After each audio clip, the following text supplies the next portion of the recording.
Hello and welcome to In Depth. I'm Tina Jha.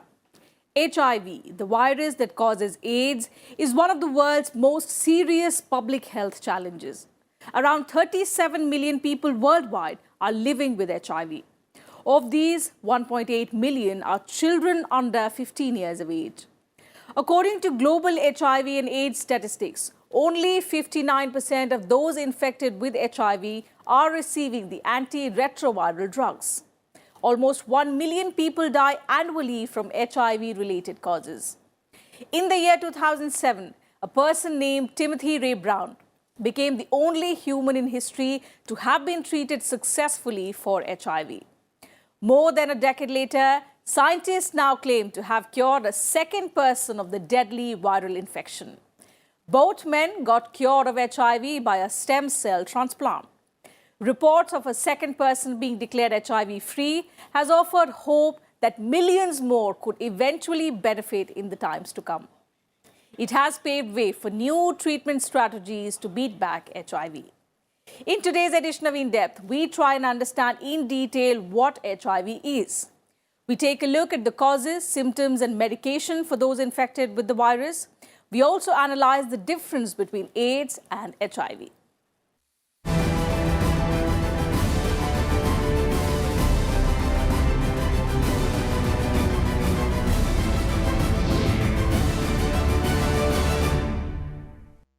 The HIV virus attacks the body's immune system, making it extremely weak. HIV itself does not kill. It makes the immune system so frail that it cannot fight off other infections. Currently, no effective cure exists for HIV. In the history of the disease, only 2 people have been declared free of the viral infection. The second case was reported on 6 March 2019 in London. The patient was treated with stem cell transplants from donors carrying a genetic mutation that prevents expression of an HIV receptor, CCR5. But researchers caution that the same approach cannot be deemed appropriate as a standard HIV treatment due to the toxicity of chemotherapy.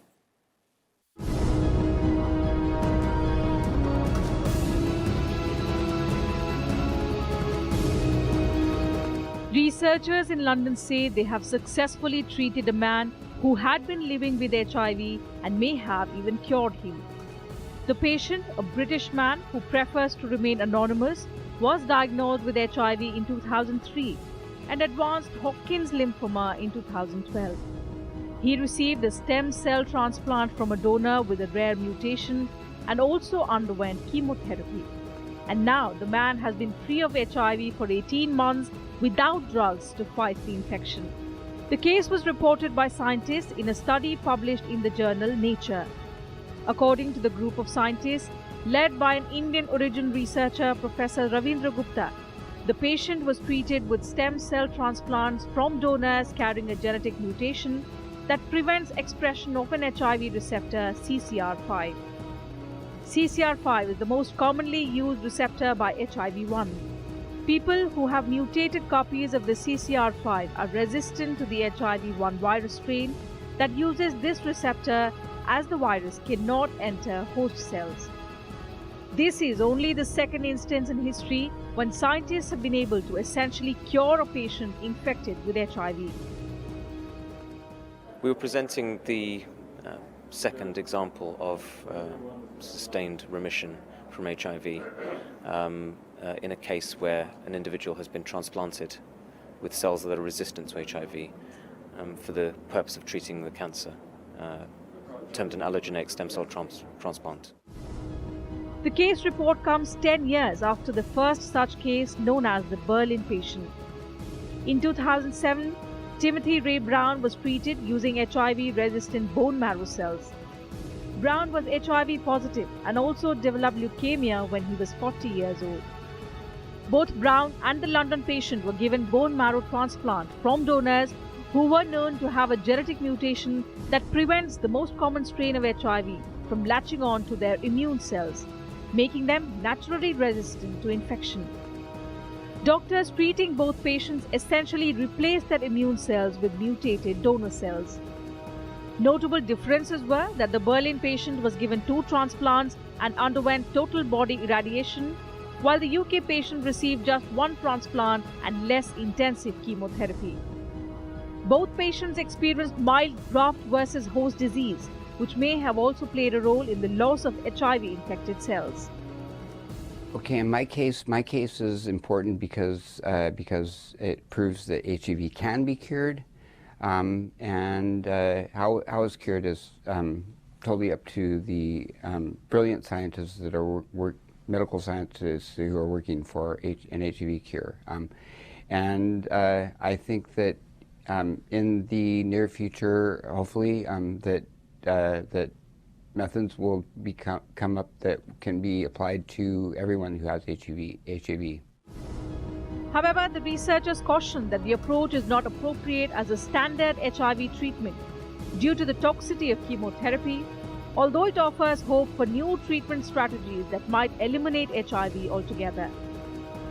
Bone marrow stem cell transplants are very complicated, they're very expensive, and they're very risky. In effect, they can kill you if they go wrong. So this isn't translatable to a wide population of people. What it does mean, though, is that scientists can explore this avenue, this genetic mutation, and focus on that as a potential cure in the future. Based on 2 successful treatment cases, researchers are now considering several approaches to eliminate HIV from the human body. One option is gene therapy, which can modify the CCR5 gene in a person if they are not born with it. Although scientists say modifying a gene exactly the way we like it and in the right cells is extremely difficult. It is also possible that if a wrong gene is modified, it can lead to untoward and potentially deadly effects. But the apparent cure of a second person after undergoing a bone marrow transplant has rekindled confidence that scientists will be able to harness that therapy and help potentially millions of others in future. Bureau Report, Rajya Sabha TV.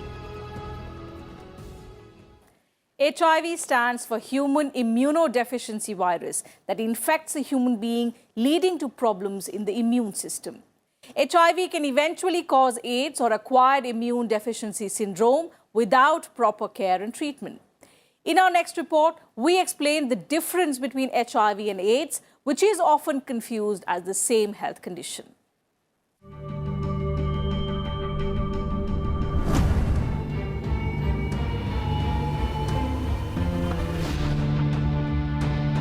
It is believed that HIV originated in Kinshasa in the Democratic Republic of Congo when it crossed over from chimpanzees to humans in the 1920s.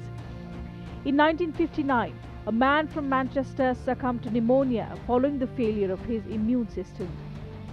Doctors preserved 50 of his tissue samples for inspection, and 31 years later, in 1990, confirmed that the preserved tissues were HIV positive. Since the beginning of the epidemic, more than 70 million people have been infected with the HIV virus, and about 35 million have died after being infected with HIV. Globally, 36.9 million people were living with HIV at the end of 2017, while more than 9 lakh people died worldwide. With nearly 1 in every 25 adults living with HIV, the African region remains the most severely affected, accounting for nearly 2/3 of the people living with HIV worldwide. Internationally, it's Africa which is where it's still and see, in India it's a concentrated epidemic, which means that it is concentrated in key populations, so which is easy to manage. In Africa it's a generalized epidemic, which means that through the injecting drug use or through the sexual mode, it's spread to a large number of populations. So that's the population, the problem there. The total number of people living with HIV in India was estimated at 21,40,000 in 2017. There were over 87,000 new HIV infections in India in the year 2017, which was a decline of 85% since the peak of 1995 and by 27% between 2010 to 2017. We have actually what we call turned the tide, in the sense that people are no longer dying because of HIV/AIDS. The new infections numbers has come down drastically, more than 70% over the last 8-10 years. So not many people, though in numbers it would be about 70,000-80,000 annually, but that is because we are a country of 1.3 billion people, but prevalence is 0.22%. So and it's also the epidemic is concentrated in key populations, people who have a behavior that would lead to HIV infection. The human immunodeficiency virus and the acquired immune deficiency syndrome are often believed to be similar conditions, but neither the conditions nor the diagnosis are the same. A person can have HIV without developing AIDS. However, it is not possible to develop AIDS without having HIV. HIV is a virus which attacks CD4, a type of white blood cell in the body's immune system. A person who has been diagnosed HIV positive and is not taking antiretroviral treatment will find it difficult to recover even from a minor injury or sickness. While the body is able to fight many viruses, some of them can never be removed. HIV is one such virus. It can never be removed from the human body. CD4 count of a healthy person is likely to be anywhere between 500 to 1600. But the CD4 count of a person affected with HIV can be as low as 200. As HIV destroys more CD4 cells and makes more copies of itself, it gradually weakens a person's immune system. If HIV is left untreated, it may take up to 10 or 15 years for the immune system to be severely damaged that it can no longer defend itself at all. But the rate at which HIV progresses varies depending on age, general health and background. AIDS is a set of symptoms or syndrome caused by HIV as opposed to a virus. A person infected with HIV is likely to develop symptoms of AIDS over a period of time when their immune system is too weak to fight off infection, and they develop certain defining symptoms and illnesses. This is the last stage of HIV, when the infection is very advanced and if left untreated will lead to death. Although there is no cure for HIV, with the right treatment and support, people living with HIV can enjoy long and healthy lives for around 10 to 15 years before getting AIDS. Tremendous progress against AIDS over the past 15 years has inspired a global commitment to end the epidemic by 2030. Bureau Report, Rajya Sabha TV. Time for a very short break on the program, but when we return, we tell you about the causes, symptoms and the history of HIV. Do stay with us.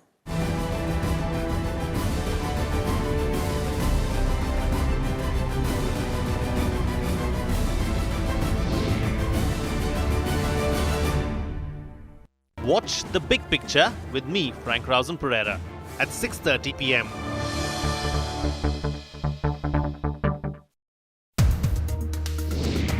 The way the opposition has done its political posturing by questioning the airstrikes, questioning the number of dead, why do you think there is a rhetoric of skepticism amongst the opposition parties? What can be more shameful and more worse than that? And they're standing totally exposed in front of the people.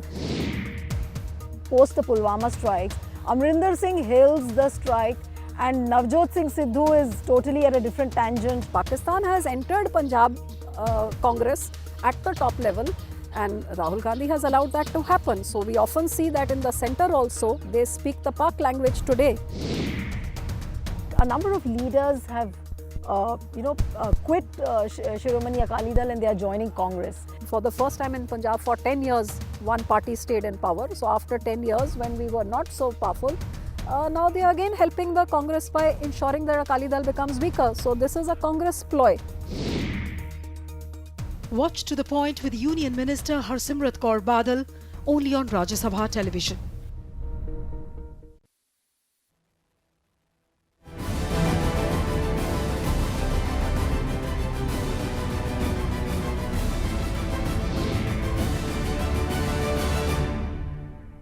Welcome back. You're watching In Depth.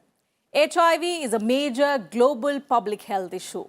Enormous advances in HIV and AIDS treatment regimens have fundamentally altered the natural history of the disease and sharply reduced HIV-related morbidity and mortality. But still, there is stigma attached to HIV and AIDS. Our next report looks into the causes, symptoms and treatment of HIV/AIDS.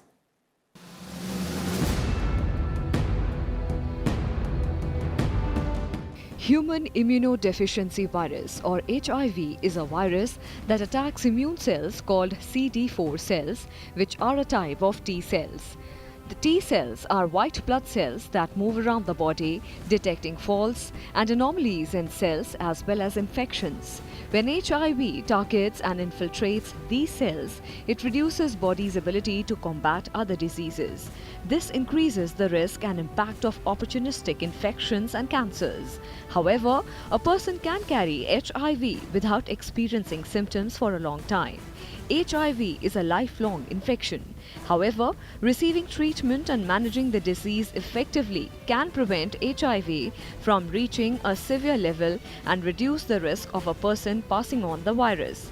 Meanwhile, AIDS or acquired immunodeficiency syndrome is the most advanced stage of HIV infection. Once HIV infection develops into AIDS, infections and cancer pose a greater risk. A person with HIV whose CD4 count falls below 200 per cubic millimeter will be diagnosed with AIDS.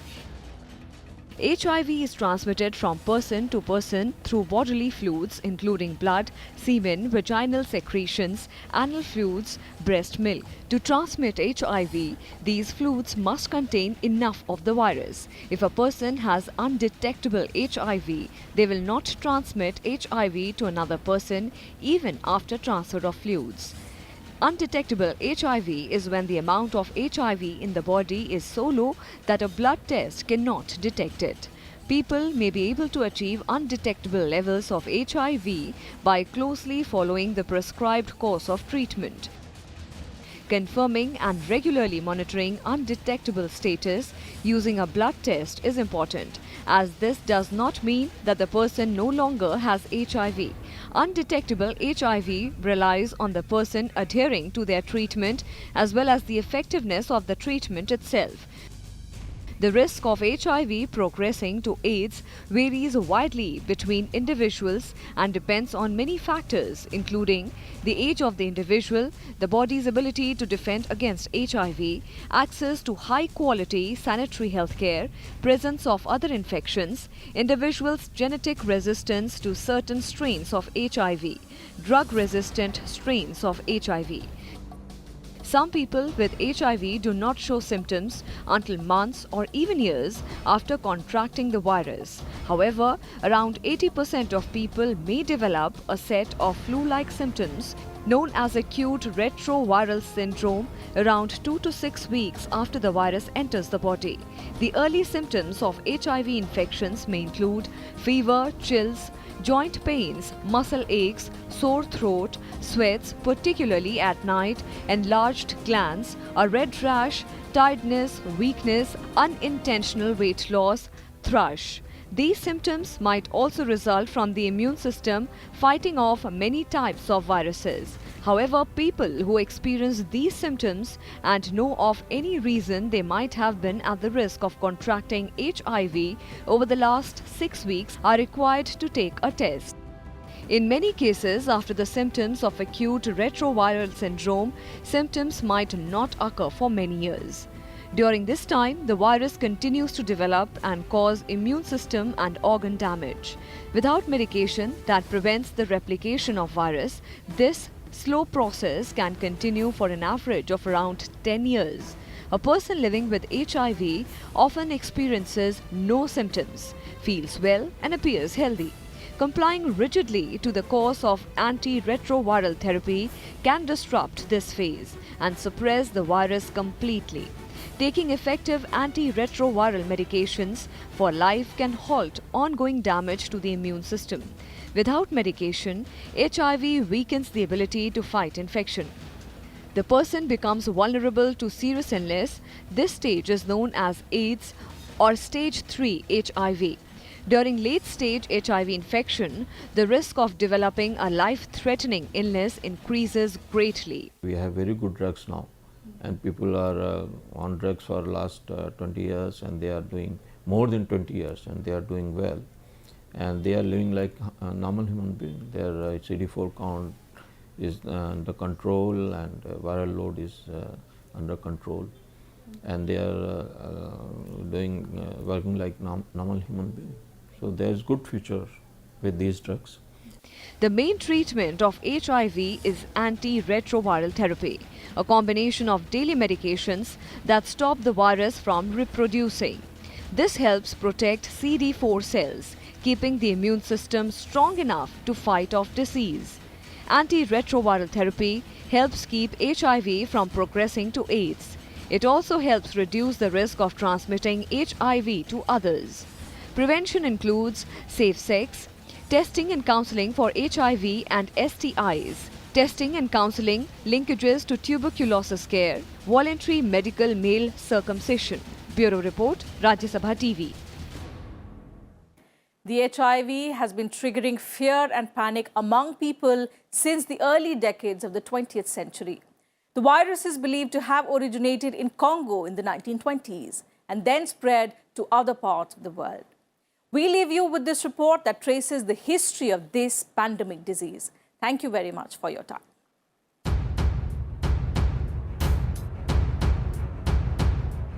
Researchers believe that it was in early 1900s that a form of simian immunodeficiency virus, SIV, was transmitted to humans in Central Africa.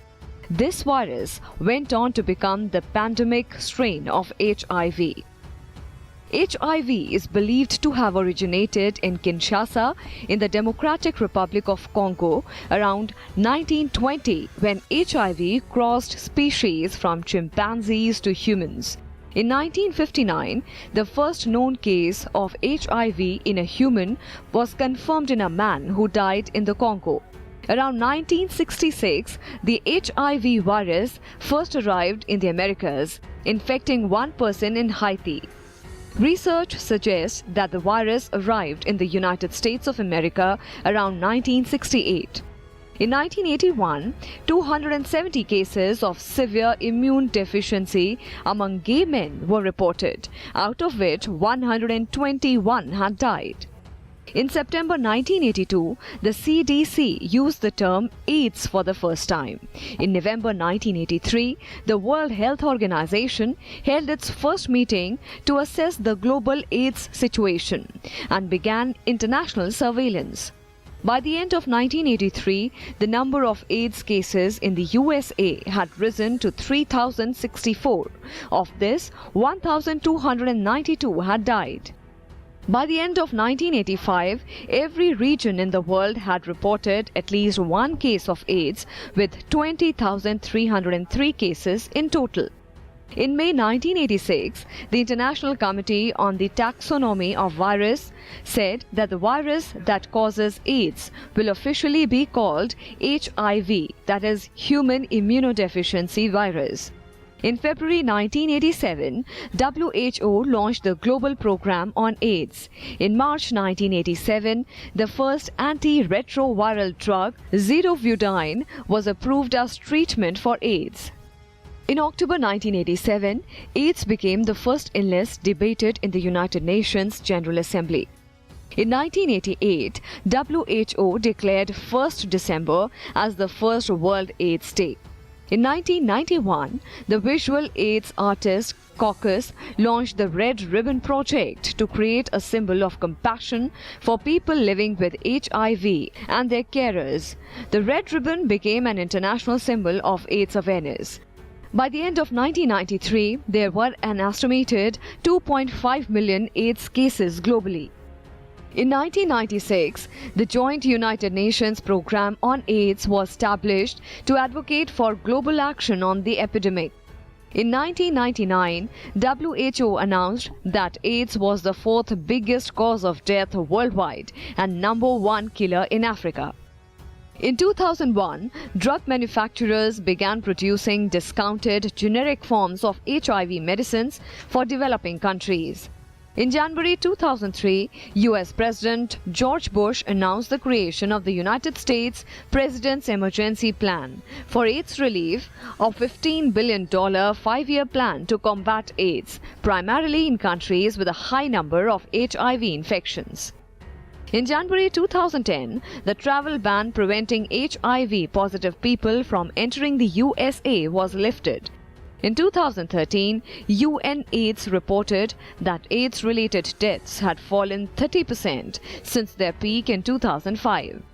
In July 2015, UNAIDS announced that the Millennium Development Goal relating to HIV and AIDS had been reached 6 months ahead of schedule. The target of MDG 6, which was halting and reversing the spread of HIV, saw 15 million people receive treatment.